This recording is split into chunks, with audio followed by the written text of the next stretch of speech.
আসসালামু আলাইকুম রহমতুল্লাহ, সবাই কেমন আছেন? সিয়ান পাবলিকেশন একটা বই আছে আমার হাতে, আমার কাছে অনেক দিন আগে আসছিল। এটা হচ্ছে কিতাবুল তাওহিদ। হ্যাঁ, এই হচ্ছে বইটা, তাওহিদের বই। বা তারপর যে বইগুলো আছে আকীদা সংক্রান্ত বা কোর যে বিষয়গুলো আছে, ইসলাম বিষয়গুলো, নন ফিকশনাল, শিশু বইয়ের ক্ষেত্রে এরকম যে প্রচ্ছদটা আছে এটা বেশ ভালো মানায়। তো এই ক্ষেত্রে বলবো যে প্রচ্ছদটা বেশ ভালো হয়েছে। আর বইটা ধরার পর আমি যেটা ফিল করেছি, মানে বইয়ের কন্টেন্ট নিয়ে কথা বলতেছি, বাট বইটা ধরার পর এর আগেও আমি খেয়াল করেছিলাম, এবারও বলতে হয়, সিয়ান পাবলিকেশনের যে বইয়ের কাজগুলো আছে, বইয়ের বাধাই থেকে শুরু করে প্রত্যেকটা কাজ খুব সুন্দর হয়। এই বিষয়টা আমার কাছে খুব ভালো লাগলো। আমার কাছে যতগুলো বই আছে এর মধ্যে যদি আমি বলি, সিয়ান পাবলিকেশনের বইগুলো মোটামুটি কম্পিটিশন করার মতো। হ্যাঁ, কোন দিক থেকে এগুলো যে বাধাইয়ের কাজ বলেন, পৃষ্ঠা বলেন, মানে খুব যত্ন করে যেন করা হয়েছে, এটা আমার কাছে খুব ভালো লাগে ওদের কাজগুলো। হ্যাঁ, কোয়ালিটিফুল। যেমন এই পৃষ্ঠাটা বেশ মোটা একটা পৃষ্ঠা দেওয়া হয়েছে, হ্যাঁ, সাপোর্টের জন্য। এই বইয়ের কালারটা দেখেন, একটু হালকা লালচে লালচে ভাব আছে, যাতে মানে চোখে ওই যে রিফ্লেকশনটা বেশি না হয়, চোখ ব্যথা না করে, দীর্ঘ সময় পড়তে পারি। এবার এই বইটা কি রিলেটেড? কিতাবুত তাওহিদ, সিম্পলি ভাই তাওহিদ রিলেটেড। আপনার তাওহিদের উপরে আপনার যে বিশ্বাসগুলো আছে, কখন কিরকম কোন কোন পরিস্থিতিতে কি হচ্ছে, আমি জাস্ট এটা যে সূচিপত্রগুলো আছে এটা আপনাকে একটু পড়ে শোনাই, তাহলে আপনার কাছে বিষয়টা ক্লিয়ার হয়ে যাবে। হ্যাঁ, তাওহিদের মহৎ, বিনা বিচারে জান্নাত প্রবেশ, তারপর শিরকের ভয়, তারপর হচ্ছে গিয়ে আংটি, সুতা বা অনুরূপ জিনিস পরিধান করা। এখানে তাওহিদের যে আয়াত বা হচ্ছে হাদিস আছে সেটার সাথে কিভাবে মিল করতেছে। তারপরে গাছ, পাথর, অনুরূপ জিনিসের কাছে আশীর্বাদ প্রার্থনা করা, আল্লাহ ছাড়া অন্য কিছুর নামে কুরবানি করা, গায়রুল্লাহর নামে কুরবানি দেওয়ার স্থানে গিয়ে কুরবানি করা, আল্লাহ ছাড়া অন্য কারো নামে মানত করা, আল্লাহ ছাড়া অন্য কারো আশ্রয় চাওয়া, আল্লাহ ছাড়া অন্য কারো সাহায্য প্রার্থনা করা। হ্যাঁ, উপকার করা বা ক্ষতি অপাসরণের ক্ষমতা শুধুমাত্র আল্লাহর। ফেরেশতাদের মর্যাদা, তারপর সুপারিশ। হ্যাঁ, তারপর হচ্ছে আল্লাহ যাকে ইচ্ছা হিদায়াত দান করেন। পুণ্যবানের ভক্তি করার ক্ষেত্রে বাড়াবাড়ি, পুণ্যবানদের কবরে ইবাদত, পুণ্যবানদের কবর উঁচু করা বা সুসজ্জিত করা, তাওহীদ রক্ষা বা শিরকের সকল পদ রোধ করে দেওয়া, জাদুটোনা, জাদুর কিছু প্রকারভেদ, গণক, জ্যোতিষী, জাদু দিয়ে জাদু প্রতিহত করা, নক্ষত্রের চলাচলকে বৃষ্টি বর্ষণ হওয়া না হওয়ার কারণ মনে করা, আল্লাহ তার রাসূল থেকে অন্য কাউকে বেশি ভালোবাসা, তারপর আল্লাহ ছাড়া অন্য কাউকে বেশি ভয় করা। তারপর আরেকটা বিষয় দেখেন, এমন কোন নেতার অনুগত্য করা যে আল্লাহর আইন পরিবর্তন করে। ভাই একটু বুঝে দেখেন, আপনারা যারা সিঙ্গারা সমাচার লোভে এত কিছু করেন, একটু বুঝে দেখেন, এমন কোন নেতার অনুগত্য করা যে আল্লাহর আইন পরিবর্তন করে দেয়।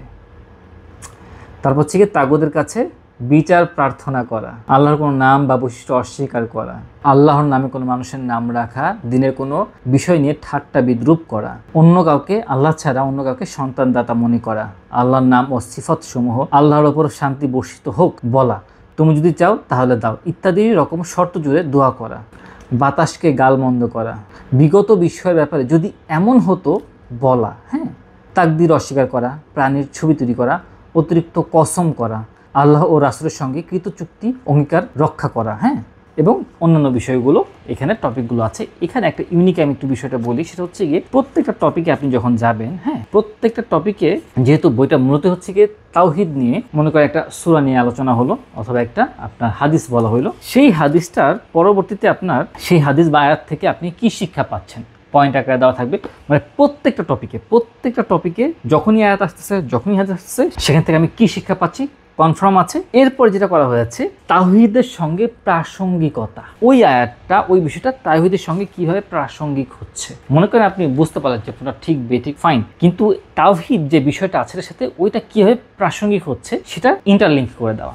এই বিষয়টা পার্সোনালি আমার কাছে খুবই ভালো লাগছে। আর তাছাড়া তো ভাই মনে করেন যে টিকা, হ্যাঁ, পর্যাপ্ত টিকা বলেন বা কোনো কিছু যে এক্সট্রা বিশ্লেষণ করতে হয়, তো সেই বিষয়গুলো আলহামদুলিল্লাহ এখানে আছে। তো আলহামদুলিল্লাহ এই জন্য আমার কাছে এই বইটা ভালো লাগছে। তবে এই বইটার কয়েকটা বিষয়ে আমার কাছে, যেহেতু আমি ভাই বিগিনার টাইপের মানুষ, আমি যেহেতু একদম প্রাইমারি লেভেলের, হ্যাঁ, যারা প্রাইমারি লেভেলের না, যারা ইন্টারমিডিয়েট লেভেলের বা একটু উপর লেভেলের, তাদের জন্য কিন্তু কোনো প্রবলেমই না, আলহামদুলিল্লাহ তার জন্য খুবই ভালো একটা বই। তো আমি যারা একদম কম্পোজ টাইপের মানুষ আছি, তো একটা বিষয় কি মনে করি যে এই বইটা যেহেতু তাওহীদ রিলেটেড, আমার কাছে যেটা ফিল হলো কি, প্রথমে পড়ার সময় বইটা শুরুতেই, হ্যাঁ, যদি তাওহীদ বিষয়টা কি, তাওহীদের ডেফিনিশনটা কি, জাস্ট 1 থেকে 2 পৃষ্ঠার ভিতরে সুন্দর করে তাওহীদের এমনভাবে একটা সংজ্ঞা দেওয়া হতো যে এই হচ্ছে তাওহীদ, এই হচ্ছে ব্যারিকেড, হ্যাঁ, তাহলে না জিনিসটা খুব ভালো লাগতো। মানে মনে হতো যে ওকে ফাইন, স্টার্ট করছি আমি সংজ্ঞা দিয়ে, এই হচ্ছে তাওহীদ, ওকে, তারপর একটা রাষ্ট্র, এটা আমার কাছে ভালো লাগতো। আচ্ছা, আরেকটা বিষয় যেটা হচ্ছে গিয়ে তাওহীদের সঙ্গে প্রাসঙ্গিকতা। হ্যাঁ, এখন ওকে যে আয়াতটা বলা হয়েছে, যে হাদিসটা বলা হয়েছে, ওটার অর্থ আসলো, ওইটা থেকে আমরা কি কি শিক্ষা পাচ্ছি, টোটাল একটা গেল, সুন্দর একটা ব্যাখ্যা গেল। তারপর হচ্ছে এখান থেকে প্রাসঙ্গিকতা কি বুঝলাম, বাট আমার কাছে বারবার বেশ কয়েক জায়গায় ফিল হচ্ছিল যে এই যে প্রাসঙ্গিকতা যেটা আছে, যারা ইন্টারমিডিয়েট লেভেল তাদের জন্য ঠিক আছে, তারা বুঝতে পারবে, বাট আমরা যারা প্রাইমারি লেভেল আছি, এটা যদি আরও 3-4 লাইন এক্সপ্লেইন করা হতো বিষয়টাকে, হ্যাঁ, যে এই আয়াতটা মানে এই যে তাওহীদ অর্থ এরকম, তো এখানে এই কথাটা আসলে এইভাবে করে যুক্ত হয়েছে তাওহীদের সাথে, যুক্তটা দেখানো হয়েছে, ফাইন, ঠিক আছে। বাট এটা যদি আরেকটু সহজভাবে দু একটা জায়গায় করা হতো আমার মনে হয় বেশ ভালো হতো, তাহলে এটা মানে আমাদের মতো যারা সাধারণ একটু কম বুঝ মানুষ আছি আমাদের জন্য আরেকটু মানে অনেক সহজ হয়ে যেত বুঝতে। তো আমার মনে হয় এই কাজটা করলে বেশ ভালো হতো। হ্যাঁ, তো এটা কোনো মেজর ইস্যু না, কারণ হচ্ছে তাওহীদের সঙ্গে যে প্রাসঙ্গিকতা এটা অলরেডি এক্সপ্লেন করা আছে, অলরেডি আয়াতগুলোর সাথে ইন্টারলিঙ্ক করা হচ্ছে। বাট পার্সোনালি একটা বললাম যে এটাকে হয়তো আরেক ধাপ সহজ, আরেক ধাপ এক্সপ্লেনেশন আরেকটু বৃদ্ধি করা যেত, এই হচ্ছে বিষয়। এখন গুরুত্বপূর্ণ বিষয়, এই বইটা কার কার লাগবে। তো সত্যি কথা বলতে বর্তমান যুগে যারা মানুষ আছে আমি খেয়াল করছি এই যে আমল টাইপের যে বইগুলো আছে, আমলটা মানুষের কমে গেছে, শুধু কমে নাই, আমলের যে বইগুলো আছে এগুলো পড়াও আমি দেখছি কমে গেছে। কেন যেন মানুষের ইন্টারেস্ট কম। আমি অনেকে জিজ্ঞেস করলাম যে এই বইটা পড়ো, মনে করেন আমাদের পাশে কেউ আসলো, এটা নাও, এটা ভালো। আমল টাইপের বইয়ের প্রতি একটা আগ্রহ কম তাদের। তারপর হচ্ছে গিয়ে ইসলামের যে কোর যে বিষয়গুলো আছে একদম যেটা খুব দরকার জানা, এই যে তাওহীদ নিয়ে খুব গুরুত্বপূর্ণ বিষয়গুলো আছে আমার জানা দরকার। হ্যাঁ, আমার ইমান ভঙ্গের কারণগুলো কি হয়ে যেতেছে, আমি বিচ্যুত হয়ে যাচ্ছে কিনা আপনার জানতে হবে। কেন যেন এটা মানে মনে এরকম ভাবটা যে জানি বুঝি তো এরকম মানে একটু ডিপে কেন যেন ঢুকতে চায় না এই বিষয়গুলো আমি খেয়াল করছি। বাট তারপর আমি যেটা বলবো যে অ্যাটলিস্ট মানুষের বাসায় খুব সুন্দর করে লেখা, সাজানো লেখা, তো অ্যাটলিস্ট প্রত্যেকের বাসায় যদি থাকে, অনেক মুরব্বী যারা আছেন ইনশাল্লাহ পড়তে পারেন। হ্যাঁ, অন্তত মনে করেন যে ইতিকাফের সময় বা আপনারা হয়তো সোমবার বৃহস্পতিবার রোজা রাখেন, যদি ফ্রি টাইম পান বসে বসে পড়লেন 1-2 ঘন্টা। আর এটা পড়ার ক্ষেত্রে যেটা করতে হবে আপনাকে একটু মাথাটা ঠান্ডা রাখতে হবে, এই ঠান্ডা মাথায় বুঝে বুঝে পড়তে হবে। বিষয়টা এরকম না যে টিভি দেখতেছি, খাইতেছি আর পড়তেছি, টিভি দেখতেছি আর এটা পড়তেছি। হ্যাঁ, এটা পড়তে বসলাম, এদিকে মোবাইলে আমার নোটিফিকেশন অন আছে, এরকম না। এই বইটা, হ্যাঁ, এটা আরেকটা বই আছে তার সিয়ান পাবলিকেশনে, ওটা আমি রিভিউ করবো ইনশাল্লাহ, সেটাও। হ্যাঁ, আমলের বই বলেন বা এই টাইপের বই বলেন, এগুলো হচ্ছে গিয়ে আমার মতে একদম ঠান্ডা মাথায় মোবাইলটাকে বন্ধ করবেন, মাথায় অন্য কোনো চিন্তা রাখবেন না।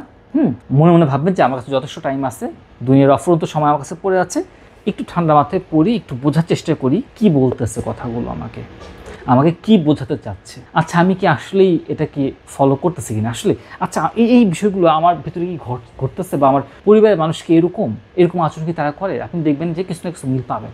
আমি নিজেও মানে খেয়াল করছি, ঠিক আছে। তো তাহলে তো আমাকে সংশোধন করা উচিত, বুঝতে পারছেন বিষয়টা। তো আপনি এই বইটা যেভাবে করে পড়েন কাজে লাগবে। আপনি যদি এইসব জায়গাগুলো যে নিজেকে ঠিক করতে পারেন, আপনার বাকিগুলো খুব সহজ হবে ঠিক করার। কিন্তু আপনি যদি এগুলোতে ঠিক না হয়ে বাকিগুলোতে মানুষের সাথে তর্ক বিতর্ক শুরু করে দেন, হ্যাঁ, যেগুলো সময় বোল্ড আউট হয়ে যেতে পারেন, এই হচ্ছে বিষয়। তো যাই হোক, আলহামদুলিল্লাহ সিয়ান পাবলিকেশনকে এত সুন্দর একটা বইয়ের কাজ করার জন্য অবশ্যই ধন্যবাদ। আসসালামু আলাইকুম রহমতুল্লাহি ওয়া বারাকাতুহু। ও একটা কথা, আপনারা কারা কারা করেছেন অবশ্যই কিন্তু কমেন্টে জানাবেন, ঠিক আছে। এটা লিঙ্কটা দিয়ে দিব, আপনারা চাইলে ক্রয় করতে পারবেন ইনশাআল্লাহ। আসসালামু আলাইকুম রহমতুল্লাহ।